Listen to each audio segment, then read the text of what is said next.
പലരും ചോദിക്കുന്ന ഒരു ചോദ്യമാണ് നമുക്ക് ഏറ്റവും കൂടുതൽ കഴിക്കാൻ നല്ല ഫ്രൂട്ട് ഏതാണെന്നുള്ളത്. അതായത് നമുക്ക് വിശ്വസിച്ച് കഴിക്കാൻ പറ്റിയ, നമുക്ക് ദോഷങ്ങൾ അധികമില്ലാത്ത എന്നാൽ ഗുണങ്ങൾ അധികമുള്ള ഫ്രൂട്ട് എന്താണ്? തീർച്ചയായും ആ ഒരു ഫ്രൂട്ട് എന്ന് പറയുന്നത് പേരയ്ക്കയാണ്, ഗോവ. ഇനി പേരയ്ക്ക് നല്ല ഫ്രൂട്ടാണെന്ന് പറയാൻ കാരണം എന്തൊക്കെയാണെന്ന് നോക്കാം. ഒന്നാമത്തെ കാരണം, പേരയ്ക്കയുടെ ഗ്ലൈസിമിക് ഇൻഡെക്സ് എന്ന് പറയുന്നത് വളരെ കുറവാണ്. ഇത് 12 മുതൽ 24 ഇത് രക്തത്തിലെ പഞ്ചസാരയുടെ അളവ് നിയന്ത്രിക്കാൻ നമ്മെ സഹായിക്കുന്നു. രണ്ടാമതായി, പേരയ്ക്കയിൽ ധാരാളമായി ഫൈബർ കണ്ടന്റ് അടങ്ങിയിരിക്കുന്ന കാരണം അതൊരു gut ഫ്രണ്ട്ലിയാണ്.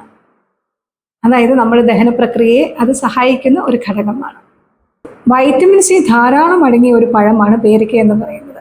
100 gram പേരയ്ക്കയിൽ 228 microgram vitamin C അടങ്ങിയിട്ടുണ്ട് എന്നാണ് കണക്കുകൾ സൂചിപ്പിക്കുന്നത്. അതുപോലെ തന്നെയാണ് വൈറ്റമിൻ എയുടെ സ്രോതസ്സും വളരെ നന്നായി പേരയ്ക്ക് ലഭ്യമാണ്.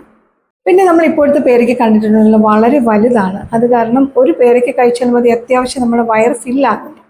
അപ്പോൾ നല്ലൊരു ഫില്ലിങ് നമുക്ക് വയറിന് നൽകുകയും ചെയ്യുന്നു. പിന്നെ ഏറ്റവും പ്രധാനമായിട്ടുള്ള കാര്യം ചീപ്പറാണ്. നമുക്ക് ഒത്തിരി വില കൊടുക്കാതെ വളരെ സുലഭമായി കിട്ടുന്ന ഒരു പഴമാണ് പേരയ്ക്ക എന്ന് പറയുന്നത്. അതായത് പേരയ്ക്കയ്ക്ക് 40 മുതൽ 120 കിലോഗ്രാം വരെ മാത്രമേ വില വരികയുള്ളൂ. അപ്പോൾ തീർച്ചയായും നമുക്ക് ചോയ്സ് ആയിട്ട് കഴിക്കാൻ പറ്റിയ ഒരു ഫ്രൂട്ട് എന്ന് പറയുന്നത് പേരയ്ക്ക തന്നെയാണ്.